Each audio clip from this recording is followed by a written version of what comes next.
Assalamualaikum warahmatullahi wabarakatuh. Perkenalkan, nama saya Isti Nadia. Saya dari Prodi Pendidikan Ekonomi, Fakultas Keguruan dan Ilmu Pendidikan, semester 2. Baik, di sini saya akan membuat video untuk memenuhi tugas dari dosen, yaitu dalam mata kuliah ISBD. Baik, di sini saya akan menjawab 4 pertanyaan. Nah, pertanyaan ini mengenai kasus yang sekarang masih terjadi di Indonesia. Bukan di Indonesia saja, terjadi di beberapa negara. Analisis dari sisi sosial budaya masyarakat Indonesia. Mengapa bisa terjadi kasus demikian? Baik, saya akan menjawab pertanyaan tersebut, yaitu dengan terjadinya kasus COVID-19 ini yang marak di seluruh negara. Rata-rata negara memiliki kasus tersebut ya.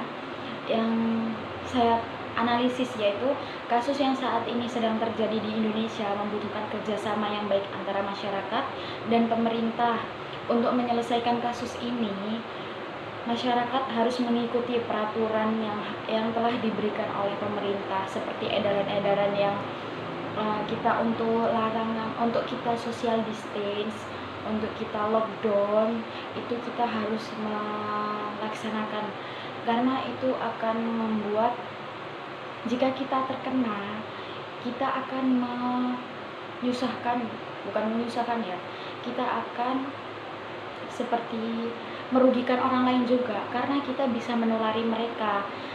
Dengan mudahnya COVID-19 itu menular kepada kita hanya dengan kita bersalaman, atau kita setelah menyentuh barang tersebut, orang lain menyentuh, itu akan membuat tertular kepada orang lain.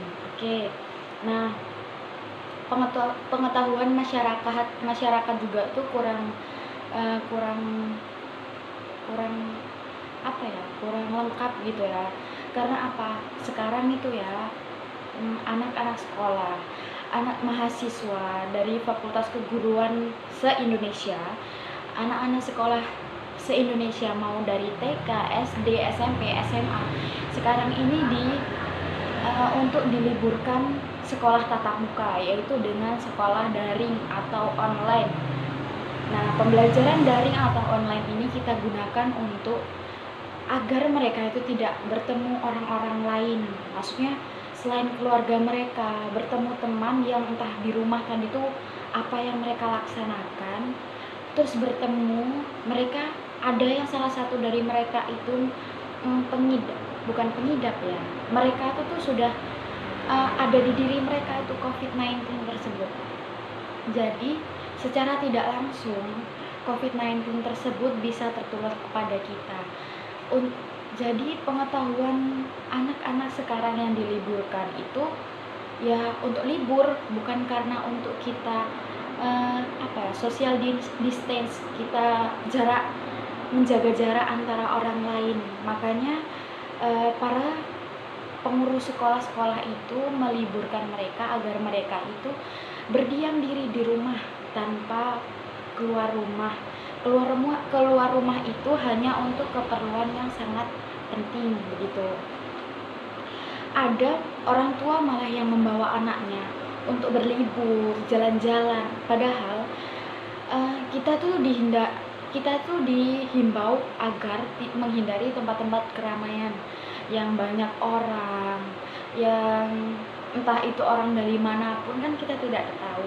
Jadi kita tuh harus menjaga orang-orang terdekat kita, karena jika kita ingin selalu sehat, selalu aman, kita harus menjaga tersebut. Oke.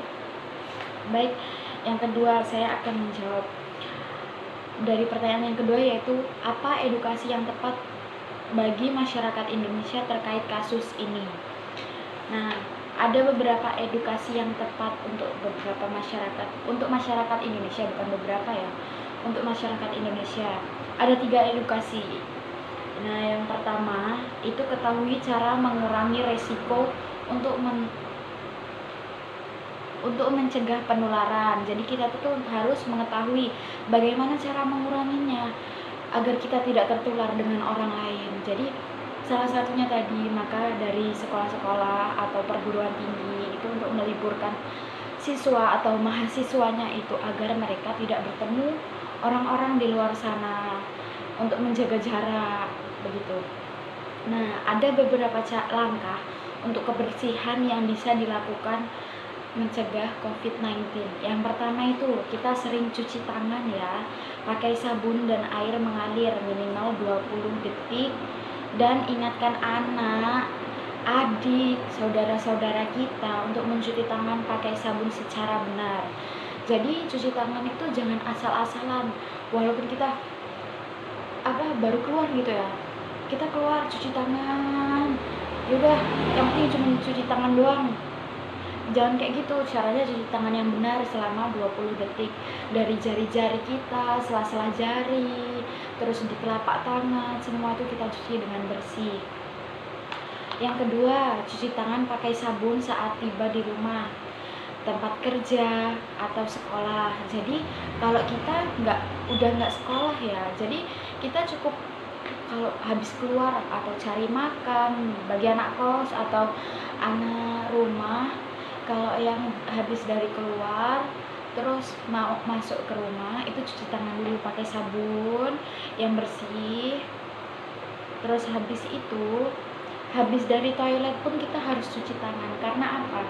Di toilet itu banyak banget bakteri yang entah itu bakteri yang nggak baik, itu banyak banget ya. Jadi kita harus mencuci tangan dengan bersih.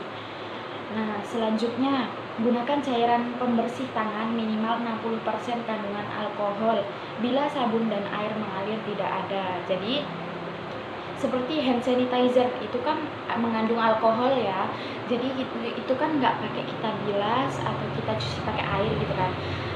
Itu kalau nggak ada hand sanitizer kita menggunakan sabun, tapi mencucinya pakai air mengalir, tidak boleh menggunakan air yang ada di bak. Oke. Yang selanjutnya, tutup mulut dan hidung dengan siku terlipat saat batuk atau bersin. Jadi kalau kita mau batuk apa bersin, terus ada orang lain lewat sedang batuk gitu, kita tutup mulut kita pakai siku. Jadi seperti ini. Nah, ditutup kayak gitu ya. Nggak boleh pakai tangan, karena apa? Tangan itu tidak tahu setelah megang apa, terus habis itu kita untuk nutup, karena di hidung, mulut, dan mata itu tempat masuknya bakteri. Oke? Selanjutnya, jaga jarak paling sedikit 1 meter dengan orang. Jadi kalau kita mau keluar, itu hal yang paling mendesak untuk kita keluar, itu kita harus menjaga jarak dengan orang minimal 1 meter, nggak boleh lebih dekat dari 1 meter. Selanjutnya, hindari menyentuh wajah karena mulut, hidung, dan mata dengan dapat menjadi pintu masuk virus. Jadi yang saya sebutin tadi ya, merupakan pintu masuk virus itu mulut, hidung, dan mata. Jadi berhati-hatilah tangan kita sebelum cuci tangan, jangan sampai menyentuh di daerah muka. Oke? Dan ini edukasi yang kedua, yaitu ketahui informasi yang benar. Nah, di sini ya banyak masyarakat yang terlalu mentah-mentah menerima informasi yang belum tentu itu kebenarannya, yaitu seperti hoax gitu ya. Jadi itu kita harus tetap mengikuti perkembangan informasi tentang virus COVID-19 ini. Nah, masyarakat juga tuh harus mengetahui perkembangannya ini, jangan asal-asal dari informasi orang-orang luar, bukan orang luar sih, jadi maksudnya orang-orang yang membuat-buat berita tersebut gitu loh, bukan berita seperti dari kita bisa melihat itu berita itu dari televisi, handphone juga bisa, cuman kita bisa lihatnya nggak dengan asal keluar notif, itu merupakan berita yang sebenarnya ya, tapi lebih mudah kita lihatnya di televisi. Jadi di televisi itu aja sehari full ada stasiun televisi yang melihatkan perkembangan COVID-19 itu. Nah, yang ketiga, edukasi yang tepat itu ketahui apa yang perlu dilakukan saat sakit. Nah, saat kita merasa sakit itu jangan badan kita merasa sakit-sakit semua gitu ya. Jangan kayak kita tuh udah terburu-buru, ini apa COVID-19 ya gitu. Bukan, kita harus mengetahuinya. Maksudnya jangan terlalu panik dengan gejala-gejala yang sudah ada di diri kita gitu. Nah, gejala yang pertama itu seperti demam. Kalau di COVID-19 ya, COVID-19 ini ada gejala yaitu demam, sesak nafas, nyeri dada, pilek, batuk. Setelah 2-14 hari kita masa inkubasi virus dalam tubuh. Nah, akan tetapi masyarakat tidak perlu panik saat mendapati diri mengalami gejala tersebut, sebab gejala tersebut sama seperti flu. Jadi kalau kita merasa seperti itu, kita ingat-ingat deh, kita 2 hari atau 14 hari yang lalu kita habis dari mana, kita bertemu siapa, kita ngapain aja. Jadi kan kita udah tahu ya. Nah, kalau kita gejalanya sama dengan flu, jadi kita susah untuk membedakannya. Nah, untuk mengetahui gejala tersebut kita ingat-ingat bahwa kita 2-14 hari terakhir ini kita tuh habis dari mana, atau kita bertemu dengan orang yang orang yang pulang dari luar kota. Misal kita tinggal di Lampung ini ya, dari Jawa atau dari Jakarta atau malah dari luar negeri, kan bisa jadi mereka membawa virus tersebut ke kota kita. Baik, di sini saya akan menjawab soal yang ketiga ya. Soal yang ketiga itu bagaimana kendala yang terjadi dalam kasus di atas.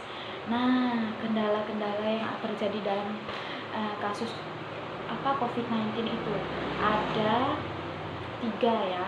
Yang pertama, kurangnya pengetahuan masyarakat dalam memahami apa itu COVID-19. Nah, masyarakat di Indonesia itu kurang paham loh, COVID-19 itu kayak mana, penyebarannya itu bagaimana. Hanya orang-orang yang, maksudnya tidak semua orang itu memahami. Jadi kita harus berhati-hati dalam sudah mengetahui berita COVID-19 itu virus yang sangat berbahaya. Tapi mengapa orang yang belum terlalu mengetahui itu kok mengabaikannya gitu loh. Jangan menganggap remeh virus ini. Ya, ada yang mengatakan begini, virus ini. Selanjutnya yang kedua, masih banyak masyarakat yang tidak mau stay at home atau selalu di dalam rumah. Nah, ini banyak memang orang yang belum melaksanakan tersebut. Karena apa? Ada ya pekerjaan masyarakat di Indonesia ini tidak semuanya di dalam rumah. Mereka melakukan pekerjaan mereka itu di luar rumah, seperti pedagang, sopir, itu kan akan melakukan pekerjaan mereka di luar rumah. Maka walaupun mereka mengetahui COVID-19 ini, mereka tetap bekerja untuk mencari nafkah, untuk melakukan kegiatan pekerjaan mereka seperti biasa sebelum ada virus tersebut. Dan selanjutnya, kurangnya tenaga medis karena di setiap harinya korban makin bertambah. Nah, ini dari tadi yang waktu masyarakat tidak mau stay itu membuat tenaga medis ini berkurang. Bukannya berkurang orangnya ya, kurang tenaganya karena terlalu banyak yang sakit. Jadinya tenaga medis ini kelelahan, butuh istirahat juga. Mereka bukan hanya untuk mengurusi kita yang sakit ini, mereka juga butuh istirahat gitu. Nah, di sini saya akan menjawab pertanyaan yang terakhir ya. Pertanyaannya yaitu bagaimana peran nyata kita menghadapi kasus nomor 1. Nah, kasus yang ini kita harus memiliki peran nyata ya. Peran nyata kita yaitu untuk menghadapinya dengan cara mengikuti apa yang sudah menjadi peraturan, melaksanakan edukasi yang tepat. Jangan sampai kita terkena virus COVID-19 ini hanya karena kita tidak melakukan yang sudah diperintahkan pemerintah. Nah, kita tuh harus melakukan apa yang sudah menjadi aturan mereka, sudah menjadi ketentuan mereka, karena kita tinggal melaksanakannya saja. Memang tidak semua bisa untuk melaksanakannya tersebut. Baik, terima kasih. Itu tadi yang bisa saya sampaikan. Kurang dan lebihnya saya mohon maaf. Wassalamualaikum warahmatullahi wabarakatuh.